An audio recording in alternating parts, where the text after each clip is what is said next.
The Galactic Council chamber was the largest room Claire Bennett had ever stood in. The ceiling stretched so high that clouds sometimes formed near the top.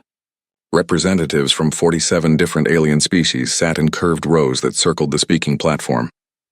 Some had fur, some had scales, some were just clouds of glowing gas held together by energy fields. All of them were watching her. Claire took a deep breath and began to speak. Her voice was calm and steady, though her heart was beating fast.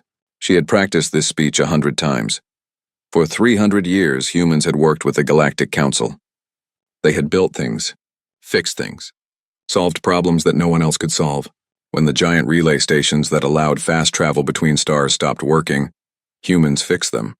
When two alien species started fighting over a planet, humans helped them make peace. When a plague swept through the outer colonies, human doctors found a cure and shared it freely with everyone. Humans had built the hyperspace relay network that connected thousands of worlds. Before humans arrived, it took years to travel between distant stars. Now it took days. Human engineers had designed every relay station. Human technicians kept them running smoothly. The Council had been grateful at first. They had given humans medals and awards. They had called humanity their greatest allies. But over time, something changed. The Council stopped saying thank you. They started expecting help instead of asking for it. They began to treat human assistance as something they deserved, not something freely given. 3 years ago, humanity had asked for one thing in return for all their work. Earth's population was growing. They needed room to expand.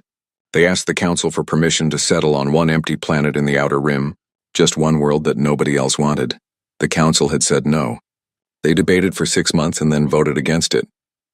They said humans already had Earth. That should be enough. 2 years ago, human cargo ships were attacked by space pirates in the frontier zone. 15 ships were destroyed. 300 humans died. Earth asked the Council to send military ships to patrol the area and stop the attacks. The Council debated for 8 months. They formed committees. They wrote reports. They discussed the legal implications. In the end, they voted to do nothing. They said it was not their responsibility. Last year, humanity proposed new trade agreements. The agreements would help smaller alien species who were struggling economically. It would create jobs and opportunities for worlds that the big, powerful species usually ignored. The Council voted down every proposal. The founding members, the species who had started the Council and held the most power, did not want competition. They liked things the way they were. 6 months ago, Claire had stood in this same spot and given a warning. She had told the Council that humans were tired, that they felt used and disrespected. That partnership required mutual respect, not one side doing all the work while the other side took credit. The Council representatives had looked at each other and laughed. Some of them literally laughed out loud. They thought Claire was bluffing. They thought humans would never actually leave because humans needed the Council just as much as the Council needed humans. They were wrong. Now Claire stood before them again. This time she was not giving a warning. She was saying goodbye. Effective immediately, humanity withdraws from the Galactic Council, she said. Her voice carried to every corner of the massive chamber. We will honor all existing contracts with individual species who wish to maintain relations. We will defend our own territory and our own interests. We will no longer answer your calls for help. We will not maintain your infrastructure. We will not subsidize your economies. You wanted to stand on your own. Now you will have that chance. The chamber erupted in noise. Representatives shouted at each other in dozens of different languages. Some were angry. Some were confused. Some looked genuinely worried. Council Prime Zethrix rose from his seat. He was the leader of the Council, a massive insectoid creature whose species had founded the Alliance 4,000 years ago. His hard shell gleamed under the chamber lights. His mandibles clicked together in a sound that his species used for laughter. You think you can simply leave? Zethrix's voice boomed through the translation system that turned his clicks and chirps into words everyone could understand. You think you can walk away from the greatest alliance in galactic history? You need us more than we need you. You always have. Claire looked at him for a long moment. She felt sad more than angry. They still did not understand. Even now, at the very end, they could not see what was about to happen. I suppose we will see, she said quietly. Goodbye, Council. I genuinely wish you well. She turned and walked toward the exit. Her footsteps echoed in the sudden silence. No one tried to stop her. No one called her back. They thought she would change her mind. They thought this was a negotiating tactic, a way to get better terms. They thought humans were bluffing. They would learn the truth soon enough. Claire walked out of the chamber and down the long corridor to the docking bay where her shuttle waited. Her assistant, a young man named Jake Morton, stood by the ramp. He looked nervous. "Is it done?" he asked. "It's done," Claire said. "Send the signal." Jake pulled out a small device and pressed a button. The signal went out instantly, traveling through the relay network at faster than light speed. It reached every human facility, every human ship, every human diplomat in council space. The message was simple: come home. Within 1 hour, human engineers began shutting down their workstations and packing their tools. Within 6 hours, human diplomats were canceling meetings and booking passage back to Earth. Within 24 hours, human military vessels were leaving their patrol routes and setting course for the Sol system.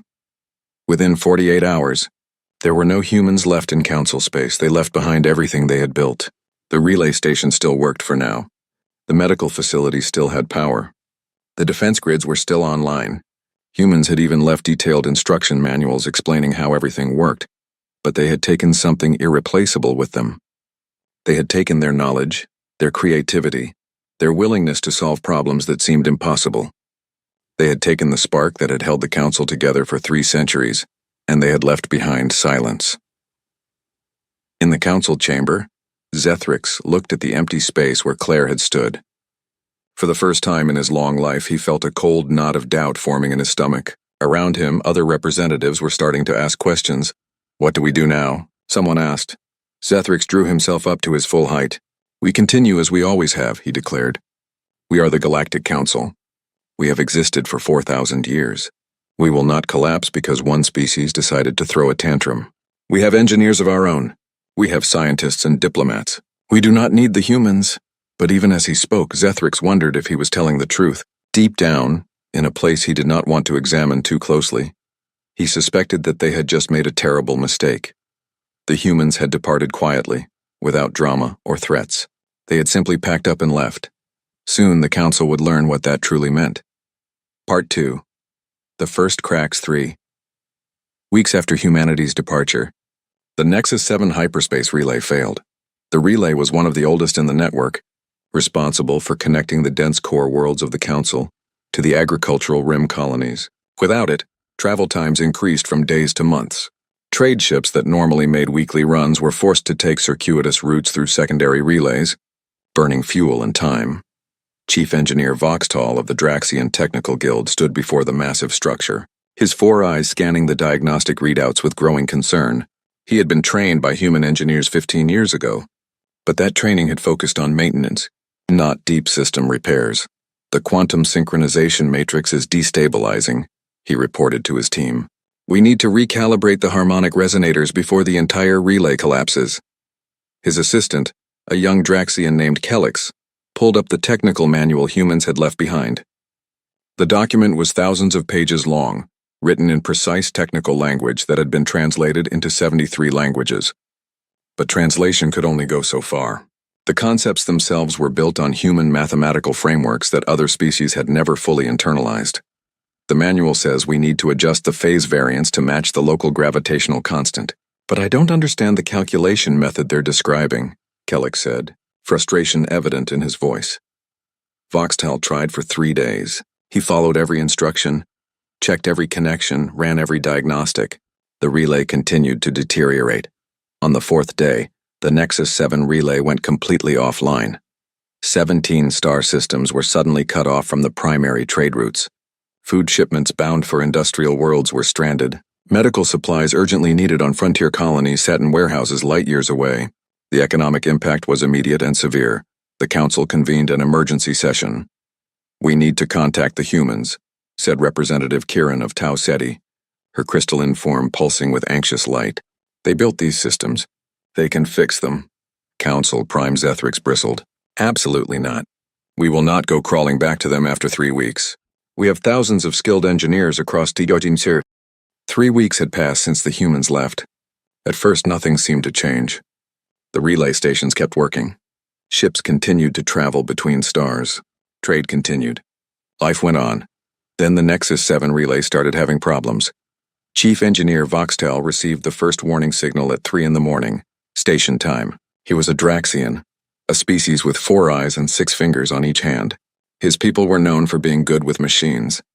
Voxtel had worked on relay stations for 20 years. He had even trained with human engineers back when humans were still part of the council. He rushed to the control center and pulled up the diagnostic screens. What he saw made his blood run cold. The relay station was one of the oldest and most important in the network. It connected the dense core worlds where most of the council's founding species lived to the agricultural rim colonies that grew food for billions. Without this relay, travel time between the core and the rim would increase from 3 days to 4 months. "What's the problem?" asked his assistant, a younger Draxian named Kelix. "The quantum synchronization matrix is destabilizing," Voxtal said, pointing at the red warning symbols flashing on the screen. "If we don't fix it soon, the whole relay will shut down." Kelix pulled up the technical manual that humans had left behind. It was huge, thousands and thousands of pages. The humans had translated it into 73 different languages, but some things got lost in translation. The concepts were built on human mathematics and human ways of thinking about physics. Other species could understand the basics, but the deep technical details were harder to grasp. "The manual says we need to adjust the phase variance to match the local gravitational constant," Kelix read aloud. "But I don't understand how to do the calculation." Voxtal tried to remember what the human engineers had taught him. He had watched them perform this exact repair twice before. But watching someone do something and doing it yourself were very different things. The humans had made it look easy. They would joke and chat while their hands flew over the controls, making tiny adjustments that kept everything running perfectly. For 3 days, Voxtal and his team worked without sleeping. They followed every instruction in the manual. They checked every connection. They ran every diagnostic test. They did everything exactly as the manual said to do it. The relay continued to get worse. On the 4th day, the Nexus 7 relay went completely offline. One moment it was there, a glowing point of light that ships could use to jump instantly across light years of space. The next moment it was gone, just dead metal and dark screens floating in the void.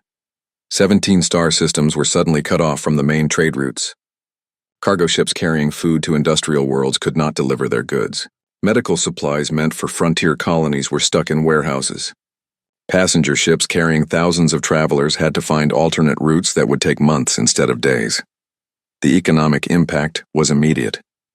Stock markets crashed on a dozen worlds. Food prices doubled, then tripled. People who had never worried about where their next meal came from suddenly faced empty stores and rationing. The council convened an emergency session. The representatives gathered in the Great Chamber, but now it felt different.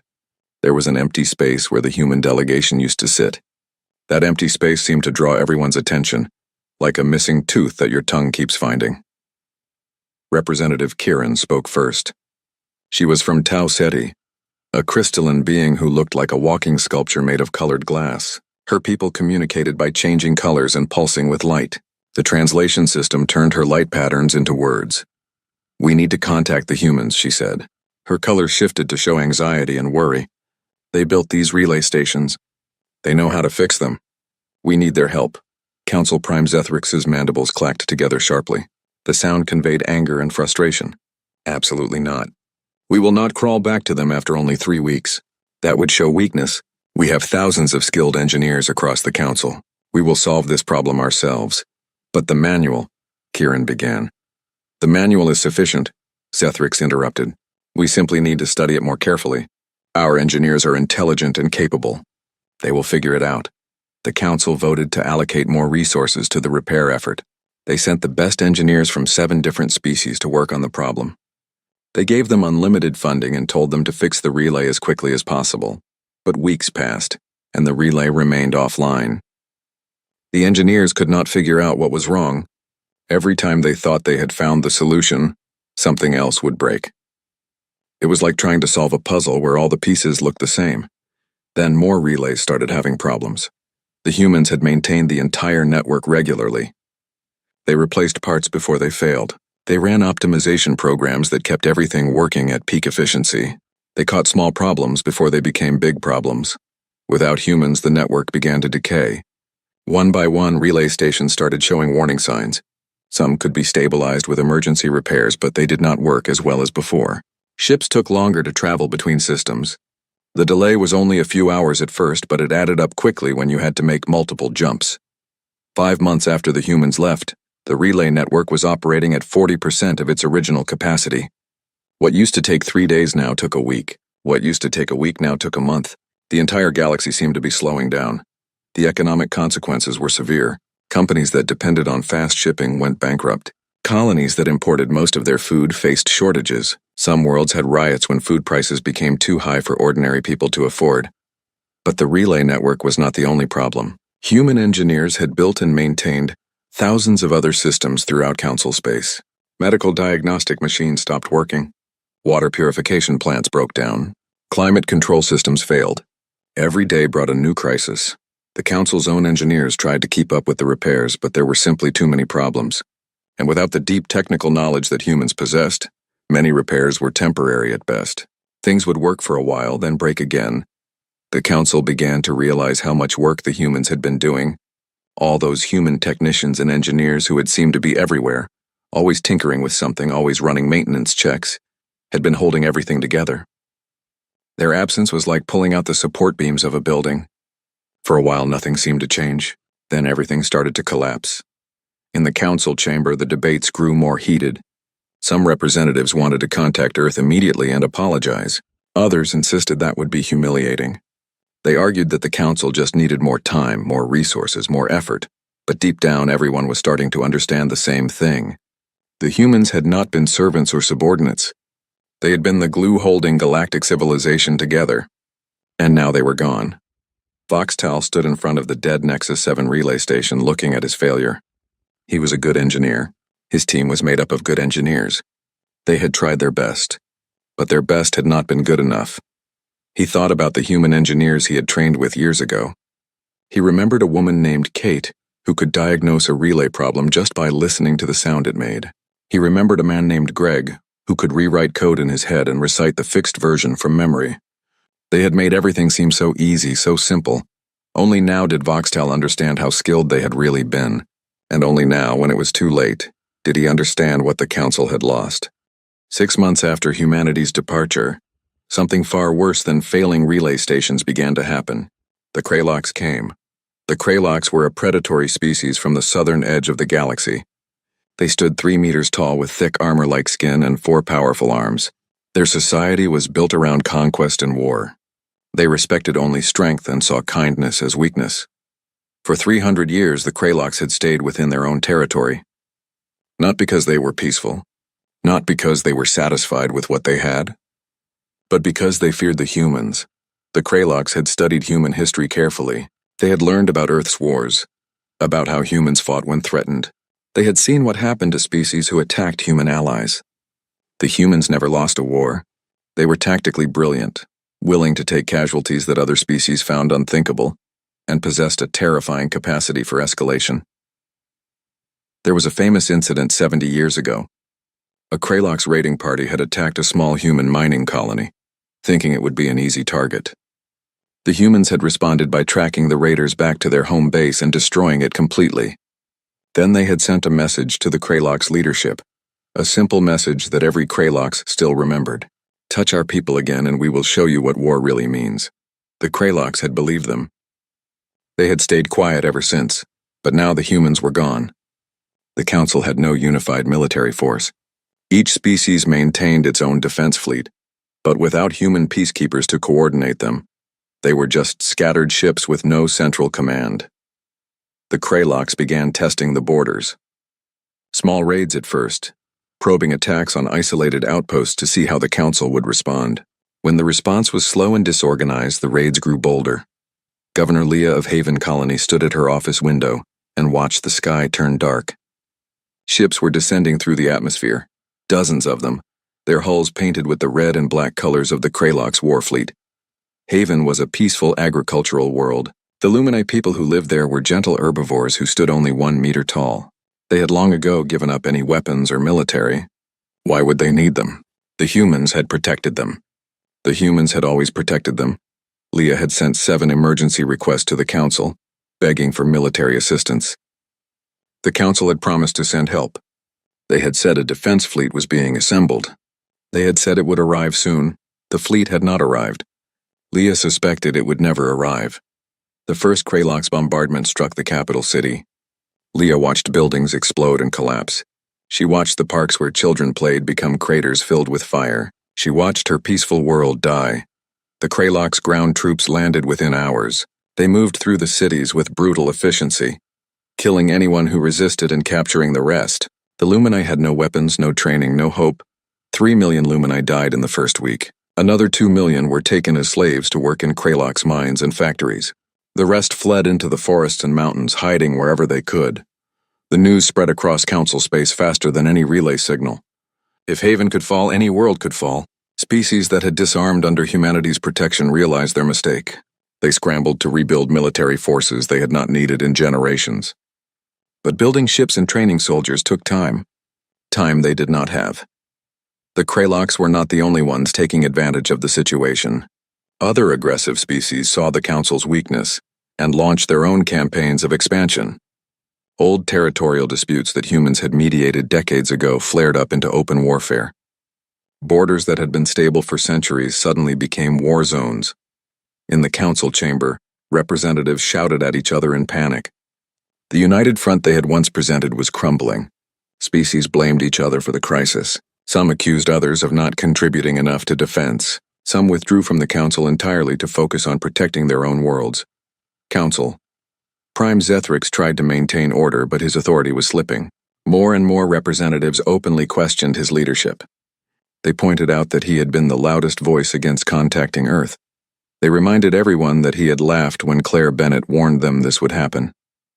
Representative Kieran stood to speak. Her crystalline body glowed red with anger and frustration. We must contact Earth now. Not tomorrow. Not next week. Now our people are dying. Our worlds are being conquered. We need help, and there is only one place we can get it. And what do you think the humans will say? Demanded Zethrix. Do you think they will just forgive and forget? Do you think they will come running to save us after we laughed in their face? I think we have to try, Kieran said. Because the alternative is to watch civilization collapse around us. The debate raged for hours. In the end, the council agreed to send a message to Earth. But they spent days arguing about the exact wording. They did not want to sound too desperate. They did not want to admit they had been completely wrong. They wanted to maintain some dignity, some pride. Finally, they composed a message that expressed concern about the deteriorating security situation in council space.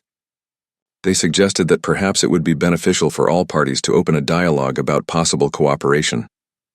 They carefully avoided any direct apology or admission of fault.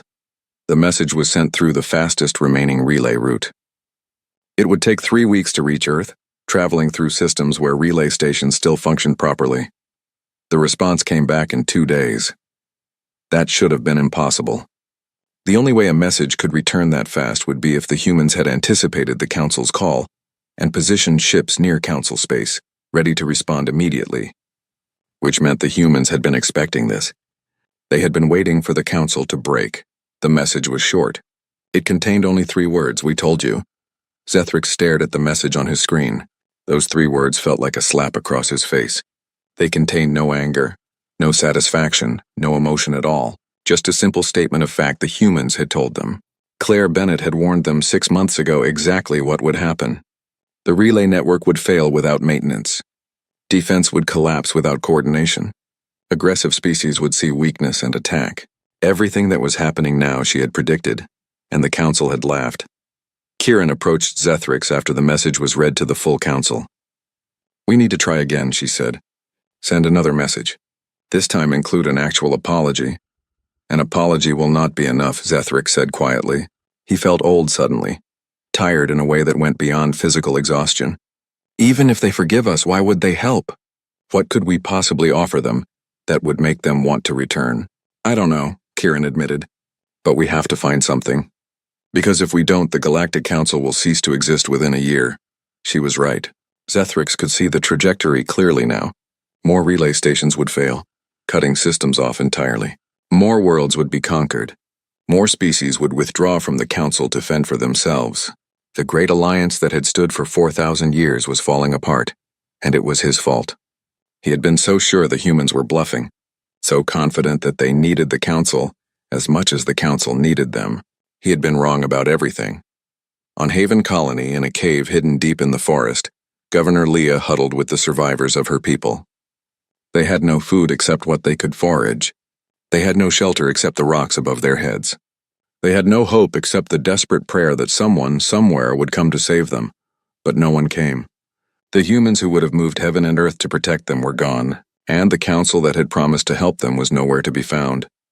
Leah thought about Claire Bennett's warning, the speech that had been broadcast across all council worlds 6 months ago. She thought about how her own government had dismissed it, how they had said humans were being dramatic, that nothing would really change. She thought about all of this while she tried to comfort a child whose parents had been killed in the bombardment.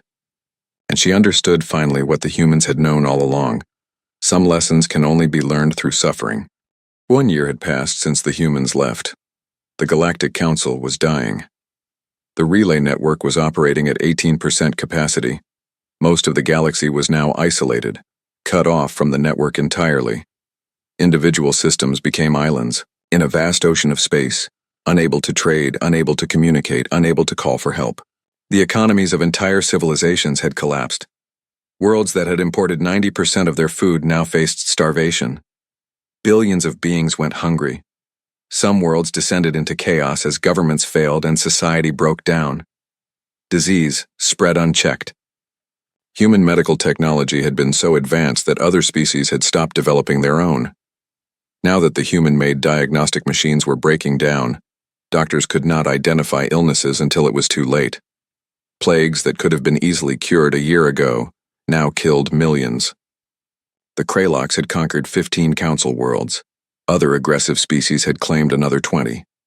The border wars that humans had once mediated with patience and diplomacy now raged across dozens of systems.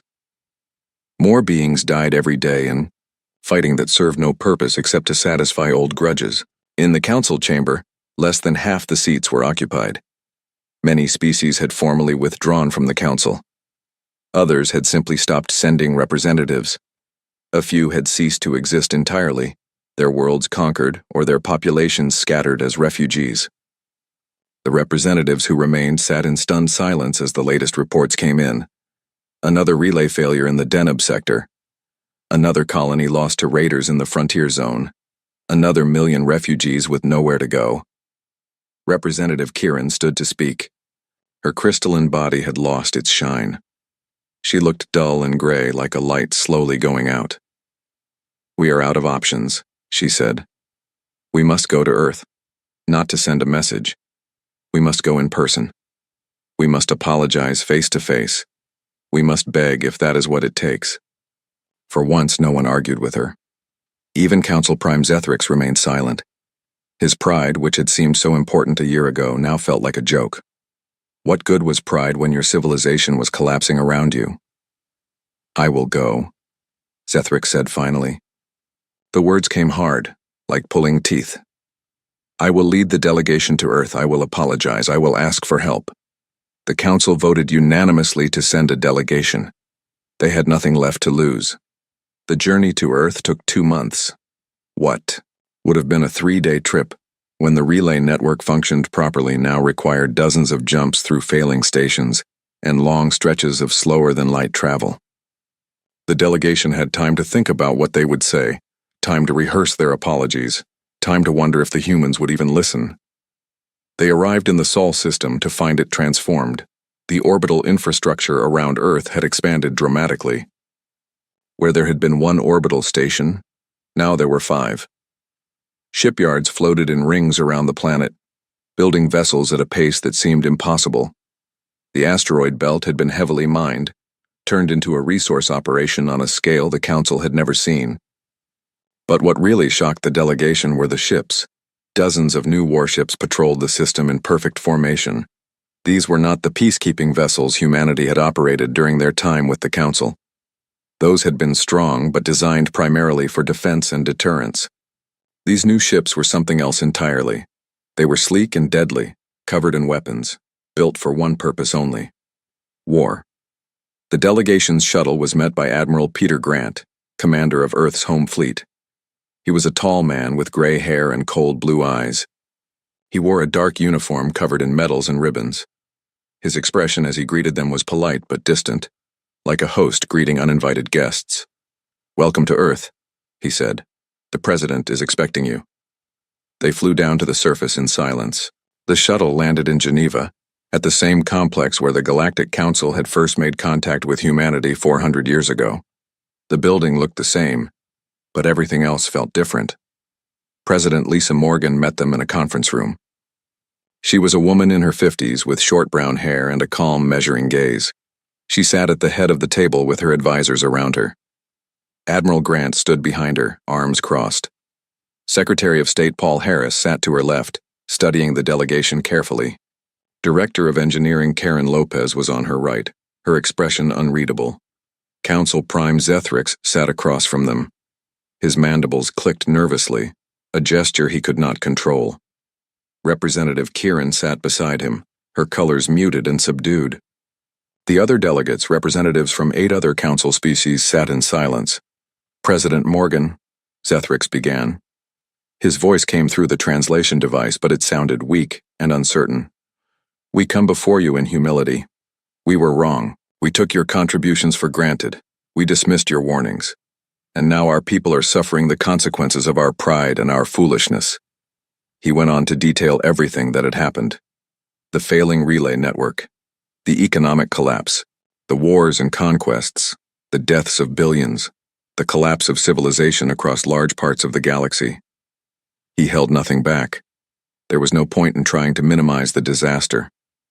When he finished, President Morgan sat in silence for a long moment. Her face gave away nothing. Admiral Grant's expression remained cold and hard. Secretary Harris took notes on a tablet. Director Lopez looked almost sad. "Ambassador Bennett told you this would happen," President Morgan said finally. Her voice was calm, but carried an edge like a knife. "She explained exactly what you were losing. You laughed at her."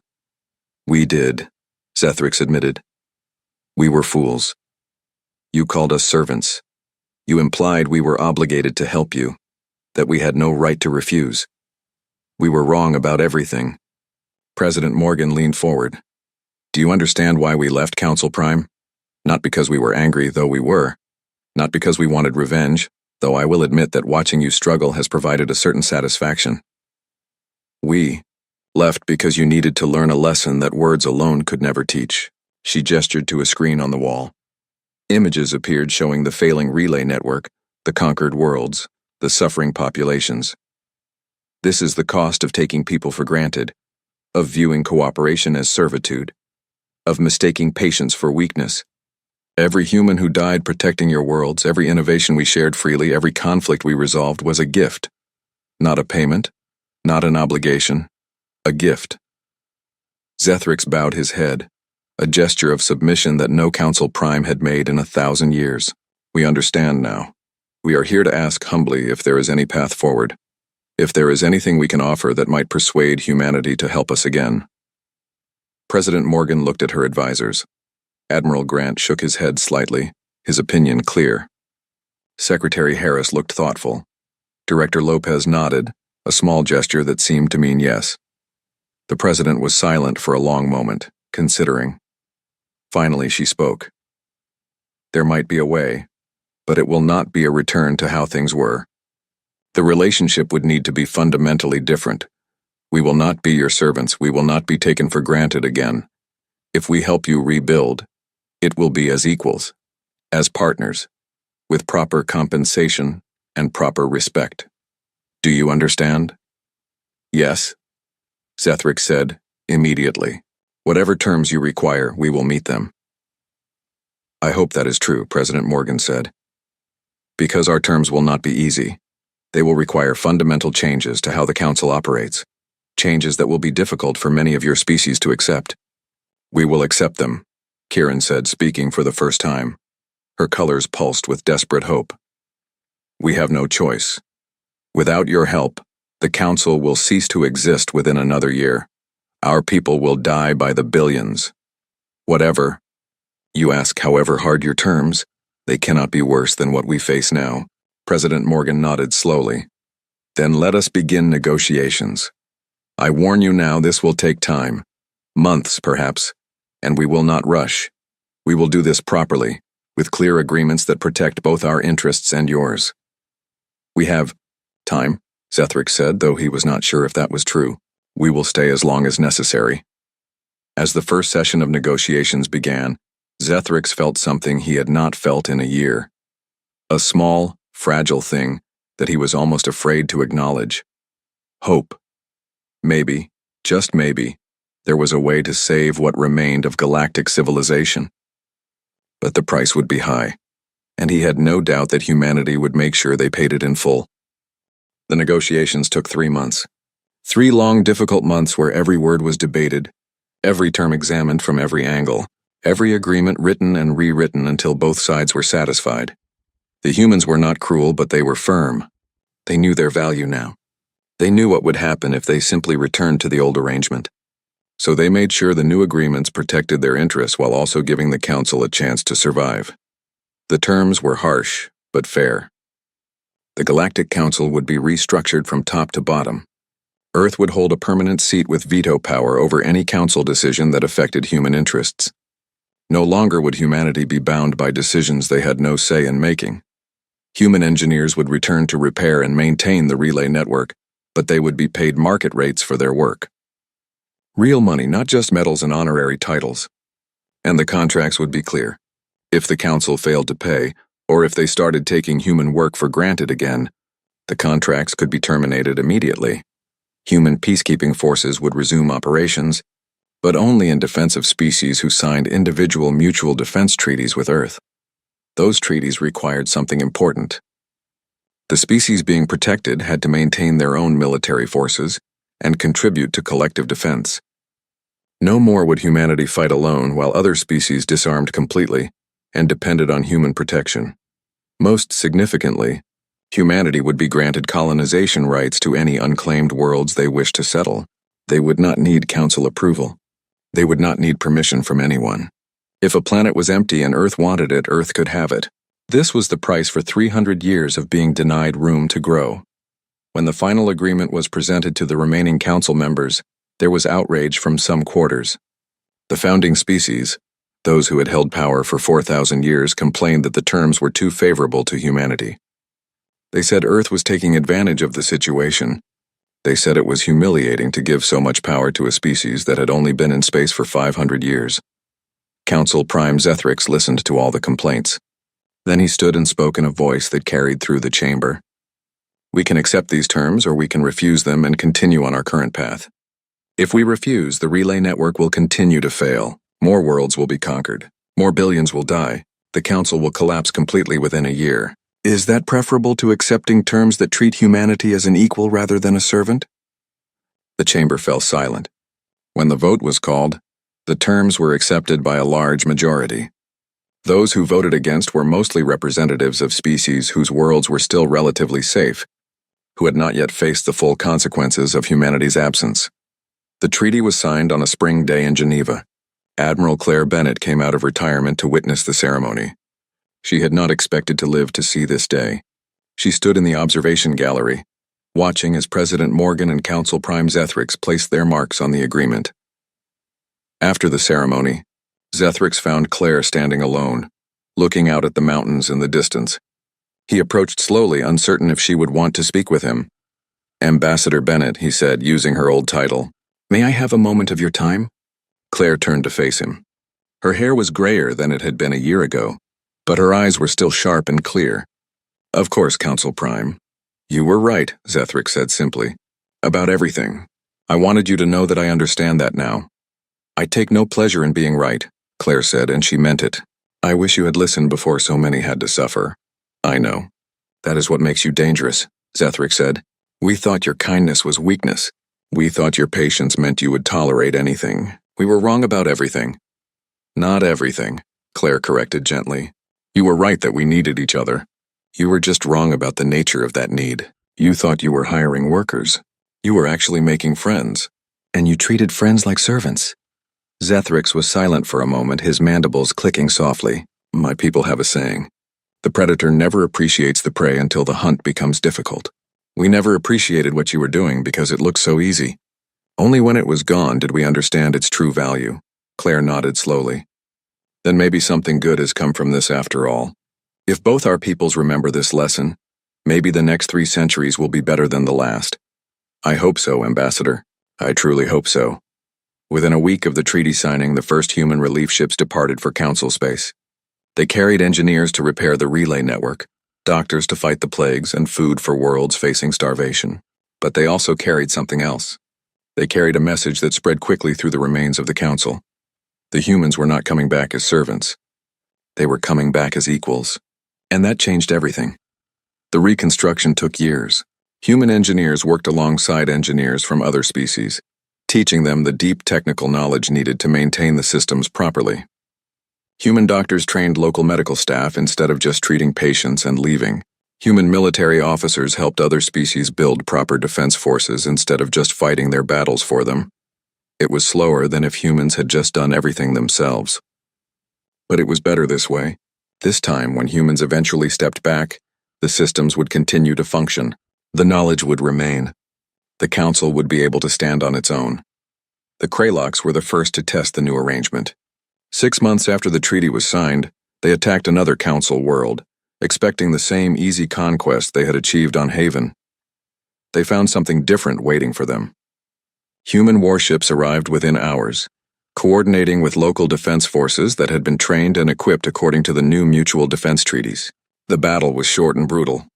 The Kraloks lost 2/3 of their attack fleet and retreated in disarray. The message was clear. The humans were back, and they were done being patient with aggressors.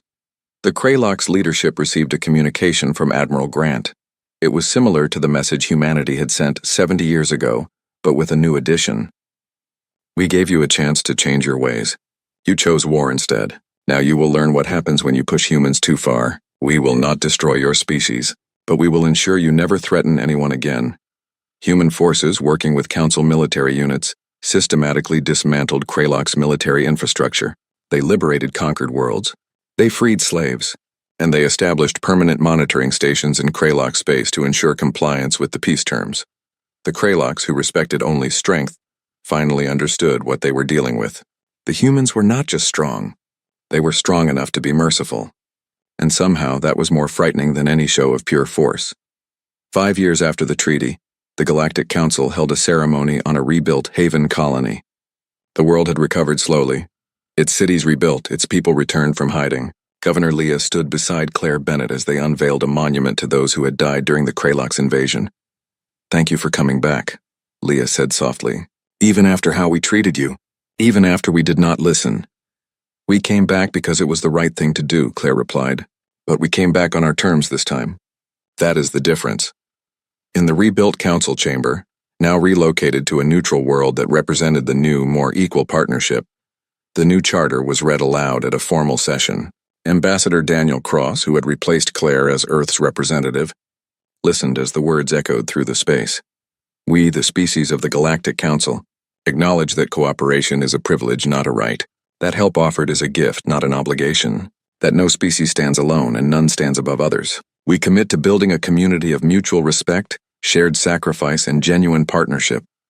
The words were beautiful, but more important than the words were the actions that followed. The Council kept its promises. They paid fairly for human work. They treated humans with respect. They never again took humanity for granted, and humanity, for its part, remained engaged but watchful. They helped rebuild civilization, but they never forgot the lesson they had taught. Some gifts can be taken away. Some patience has limits, and sometimes the kindest thing you can do is let someone learn from their mistakes. Claire Bennett retired for good after the Haven Memorial Ceremony. She returned to Earth and spent her remaining years writing about the events she had witnessed. Her book, titled simply "The Price of Taking Things for Granted," became required reading for diplomats across the galaxy. On the final page, she wrote, "The humans departed quietly, leaving the Council to face the consequences of their choices. And in the suffering that followed, both sides learned lessons that should never be forgotten. The Council learned that help must be appreciated, not expected. And humanity learned that sometimes the hardest act of friendship is stepping back and letting those you care about fail, so they can learn to stand on their own." The galaxy remembered, and it was better for it.